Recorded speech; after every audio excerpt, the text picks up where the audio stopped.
I'm Steve Crosby. I'm the chair of the commission. I'm joined here with Commissioner Jim McHugh, Commissioner Enrique Zuniga, and Commissioner Gail Cameron. Commissioner Bruce Stebbins, who would also have been here, got sick today. He lives out in Springfield, and he couldn't make it, but he is here in spirit. I want to tell you just a short little vignette that gives you an idea about why we are feeling good about what we're doing today. Our director of our Investigations and Enforcement Bureau has a line that she uses sometimes. She says, "I don't want to just regulate you, I want to trust you."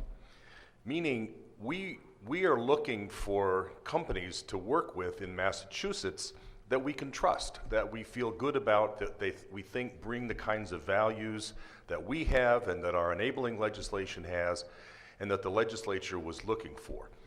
We have felt that way about Penn from the beginning, but to put an exclamation point on that perception of ours, you should know that the award for this license, this hard-fought license in which I'm sure Penn National has probably invested some number of millions of dollars, was made on a Friday, and Jay Snowden, who you just met, wasn't there on that hugely important day to Penn National. Why? Because it was Daddy Day at his kindergarten class for his son. Right. And he picked Daddy Day. You know, that gives me goosebumps. That says a lot. You know, that's the kind of person that I want to do business with. I think that's the kind of person that his company was comfortable with. That says a lot about his company. I mean, it's a small point, but it makes a big point, and I appreciate it. As Jay said, you know, this has been an incredible process for us. It's been just over 2 years.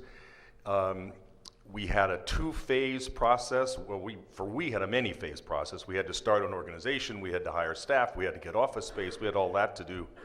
But then we put the bidders through a two-phase process. One was an extraordinarily comprehensive background check process that you all know something about.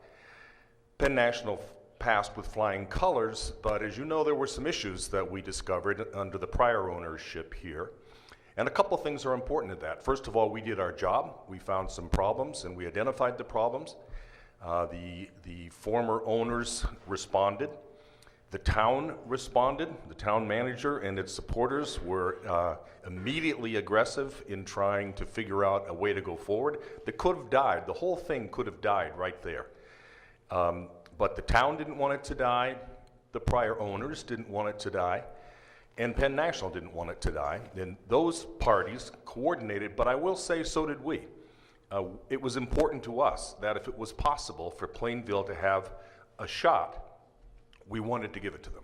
And so we had to talk about it. We had to make a decision how to go forward. Would we permit this to happen? It was not without controversy, as you know, but we did the right thing. But I take credit with my colleagues that it was important to us. I'll tell you another vignette. I was on TV this morning on channel Fox 25, and the interviewer said to me, you know, that the Boston Herald had referred to me as the czar of the Gaming Commission.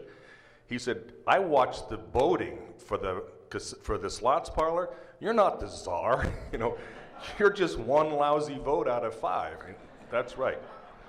But anyway, so Penn National and Plainville collaborated, got through that first phase of the process. Then was the second phase of the process, which was actually the application itself.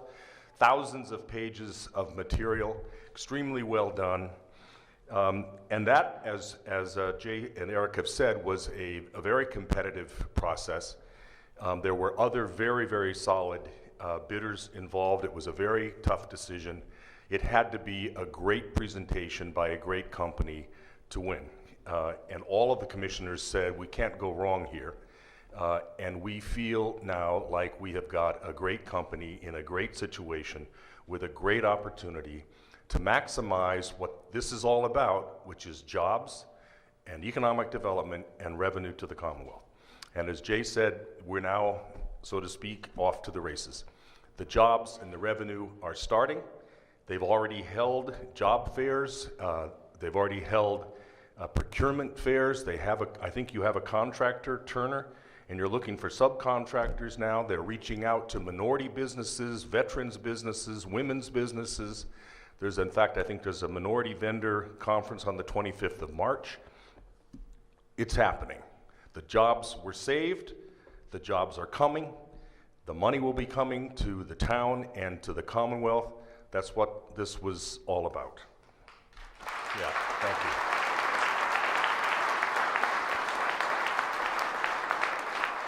I've said many times that the legislature gave us a great law, and they did. The public participation, the independence of the commission, the protection against problem gambling. I mean, they gave us really great tools, representatives and senators, and we are proud to take that law and try to do it right. One last point that had a lot to do with our decision, that was the support of the people of Plainville and the surrounding communities. You know, it was a total outpouring. We know there are a handful of people who are not happy, and that's the way life goes. But there was a tremendous outpouring of honest support from harness people, of course, business people, of course, but also just folks. And that meant a lot to us. So we're pleased to be here. We're proud to be a part of this. Congratulations to Penn, congratulations to Plainville, and we're off to the races.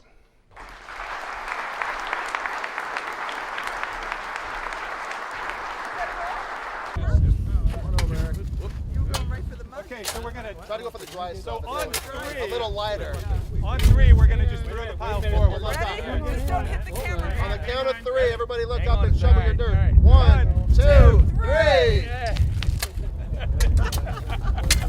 Let's do one more. One more. Let's do one more. Okay, on the count of three, throw the building the dirt. foundation after 1, 2, 3. You'll love that picture. It seems silly, but you'll love that picture. We I love the promise. gold.